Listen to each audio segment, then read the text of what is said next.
Hi guys, welcome to sweet chilli சமையல். இன்றைக்கி நம்ம செய்ய போகிற ரெசிபி பார்த்தீங்கன்னா குழந்தைங்கலேருந்து பெரியவங்க வரைக்கும் எல்லாருமே சாப்பிட்லாம். எஸ்பெஷலி இந்த சீசனுக்கு இந்த ரெசிபி ரொம்ப ரொம்ப நல்லது.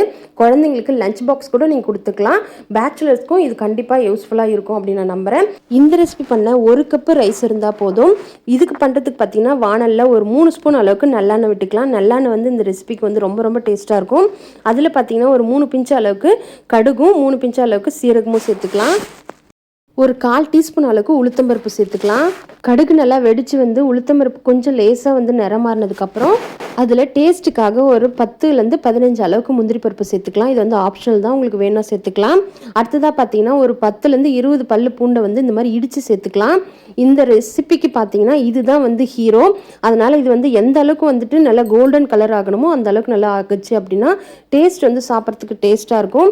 இப்போ கலர் நல்லா சேஞ்ச் ஆகிட்டு இருக்கும்போதே பார்த்தீங்கன்னா இதில் காரத்துக்கு பார்த்தீங்கன்னா ஒரு 2 காஞ்ச மிளகா வந்து உடச்சி போட்டுக்கலாம். இப்போ இது எல்லாத்தையும் நல்லா வதக்கணும். பூண்டு வந்து நல்லா வந்து கலர் சேஞ்ச் ஆகி இந்த அளவுக்கு வந்ததுக்கப்புறம் அதில் ஒரு ஸ்மால் சைஸ் வெங்காயமும் கேப்சிகமும் கொஞ்சமாக வந்து கருவேப்பிலை சேர்த்துக்கலாம். கேப்சிகம் வந்து உங்களோட ஆப்ஷனல் தான். என்கிட்ட இருந்ததுனால நான் அதை சேர்த்தேன். உங்களுக்கு வந்துட்டு வேணும் அப்படின்னா அதை நீங்கள் சேர்த்துக்கலாம். லஞ்சுக்கு எடுத்து போடுற மாதிரி இருந்துச்சுன்னா வெங்காயம் வந்து சீக்கிரமாக கெட்டு போக வச்சிடும். அதனால வெங்காயம் வந்து நல்லா வெந்ததுக்கப்புறம் 1 ஸ்பூன் அளவுக்கு மிளகு சேர்த்துக்கலாம். நான் வந்து இடித்து சேர்த்துருக்கேன். நீங்கள் பவுடராக இருந்துச்சுன்னா கூட சேர்த்துக்கலாம். இப்போ இதுக்கு தேவையான அளவுக்கு உப்பு சேர்த்துட்டு நம்ம சாதம் போட்டு கலரி விட வேண்டியது தான். உப்பு சேர்த்ததுக்கப்புறம் ஒரு 2 நிமிஷம் நல்லா வந்துட்டு வெங்காயம் நல்லா வதங்கி வரணும். ஏன்னா வெங்காயம் பூண்டுக்கு வந்து உப்பு நல்லா ஏறினதுக்கப்புறம் தான் நம்மளுக்கு ரைஸ் வந்து டேஸ்ட்டு கொடுக்கும். நல்லா 2 நிமிஷம் வதக்கினதுக்கப்புறம் நம்ம ரைஸ் சேர்த்துக்கலாம். அதுக்கு முன்னாடி 1 ஸ்பூன் அளவுக்கு நெய் ஊற்றிக்கலாம். இந்த ரெசிபிக்கு நெய் வந்து ரொம்ப டேஸ்ட்டாக இருக்கும். இப்போ இதில் 1 கப் அளவுக்கு ரைஸ் சேர்த்துக்கலாம். இதுக்கு நீங்கள் பாஸ்மதி அரிசி சேர்க்குறது இருந்தாலும் சேர்த்துக்கலாம். நான் வந்து நார்மல் புழுங்கல் அரிசி தான் சேர்த்துருக்கேன். இப்போ இது நல்லா வந்து கலரி விட்டுக்கலாம். ரைஸ் போட்டதுக்கப்புறம் ஒரு 2 நிமிஷம் நல்லா இந்த மாதிரி கலரி விட்டுட்டே இருக்கணும். சாதத்தில் இருக்கிற ஈரப்பதம் போகிற வரைக்கும் கொஞ்சம் நல்லா வந்து வதக்கினதுக்கப்புறம் இதில் நம்ம கொத்தமல்லி தழை தூவிக்கலாம்.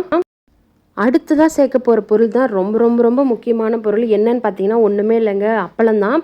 அப்பளத்தை பொரித்து மேலே நல்லா உடச்சி தூவி விட்டு நீங்கள் அப்படியே கலரி சுட சுட சர்வ் பண்ணிங்கன்னா இதை விட ஒரு டேஸ்டான லஞ்சு வேறு எதுவுமே இருக்க முடியாது.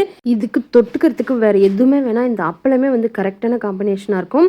நீங்கள் லஞ்சுக்கு கொடுத்து அனுப்புகிற மாதிரி இருந்தால் தனியாக கொடுத்து அனுப்பிக்கோங்க. நீங்கள் மதியம் லஞ்சுக்கு சாப்பிடும்போது உடச்சி போட்டு சாப்பிடுங்க அப்படின்னு சொன்னீங்கன்னா உங்களுக்கு காம்பினேஷன் வந்து கரெக்டாக இருக்கும். வேறு எந்த சைட் டிஷ்ஷுமே தேவையில்ல. ரொம்ப ரொம்ப டேஸ்ட்டாக இருக்கும். மதியம் சாப்பிடும்போது நல்ல வாசனையாகவும் இருக்கும். கண்டிப்பாக ட்ரை பண்ணுங்கள். ட்ரை பண்ணிவிட்டு எப்படி வந்திருக்கு எனக்கு கமெண்ட் செக்ஷனில் சொல்லுங்கள். நெக்ஸ்ட் வீடியோவில் மீட் பண்ணுறேன். தேங்க்யூ, பாய்.